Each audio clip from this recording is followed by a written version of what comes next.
रामू, खेत में काम करते करते तुम्हारी तबीयत और खराब होती जा रही है।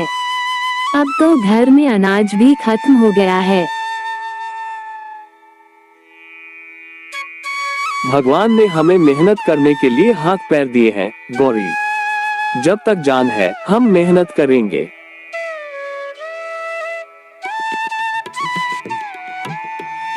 लेकिन मेहनत से भी पेट नहीं भर रहा। सेठ धनराज से कर्ज ले लो, शायद कोई रास्ता निकल आए। सेठ का कर्ज लेना मतलब अपना आत्मसम्मान गिरवी रखना। भगवान खुद कोई रास्ता निकालेंगे।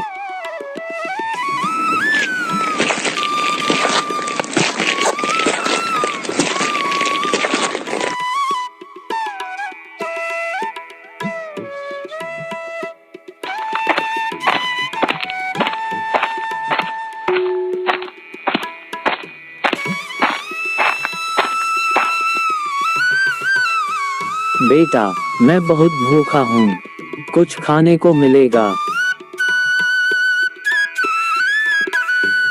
बाबा, मेरे पास खुद के खाने को भी नहीं है, लेकिन घर चलिए, जो थोड़ा बहुत मिलेगा बांट कर खा लेंगे।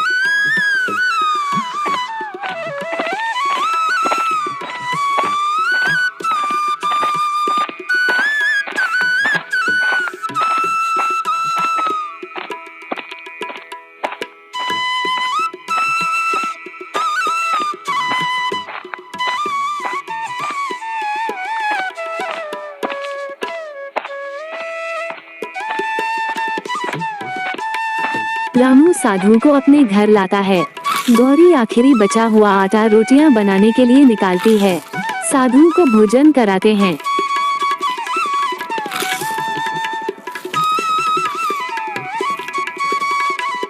तुम्हारी दयालुता ने मेरा दिल जीत लिया।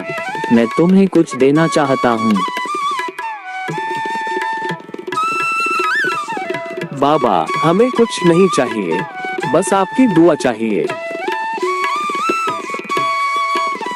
मेरी दुआ है कि तुम्हारी हर जरूरत पूरी हो। भगवान हमेशा तुम्हारे साथ हैं।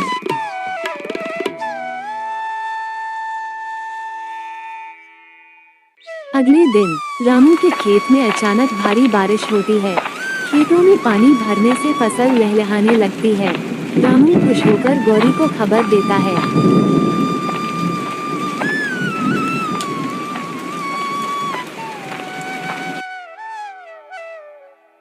देखो गौरी, भगवान ने हमारी मेहनत और साधु बाबा की दुआ को कबूल कर लिया।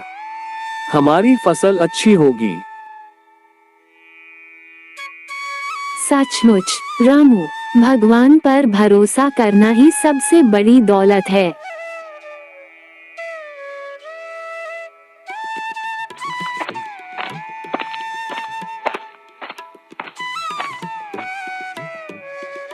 अरे रामू, तुम्हारे पास तो इतना अनाज कहाँ से आया?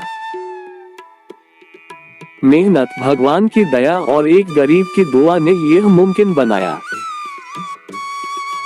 रामू अपनी मेहनत और ईश्वर पर विश्वास के सहारे एक सफल और खुशहाल जीवन बिताता है।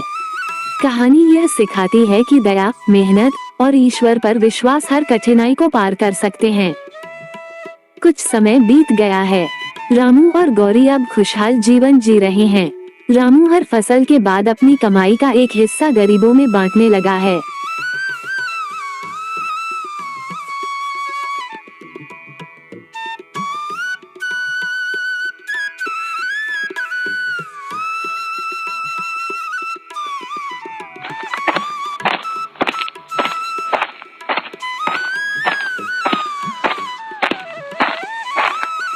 रामू, जब हम गरीब थे तब किसी ने हमारी मदद नहीं की, फिर तुम क्यों दूसरों की इतनी मदद करते हो?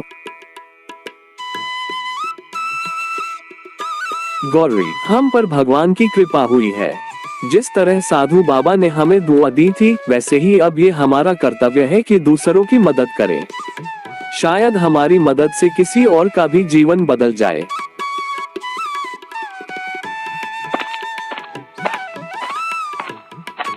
एक दिन रामू के दरवाजे पर एक आदमी भूखा प्यासा आता है। वो फटे पुराने कपड़े पहने हुए है। रामू उसे भीतर बुलाता है और भोजन करवाता है।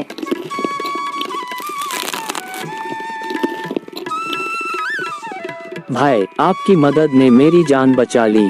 मैं भी एक किसान हूँ, लेकिन इस साल सूखे ने मेरी फसल बर्बाद कर दी।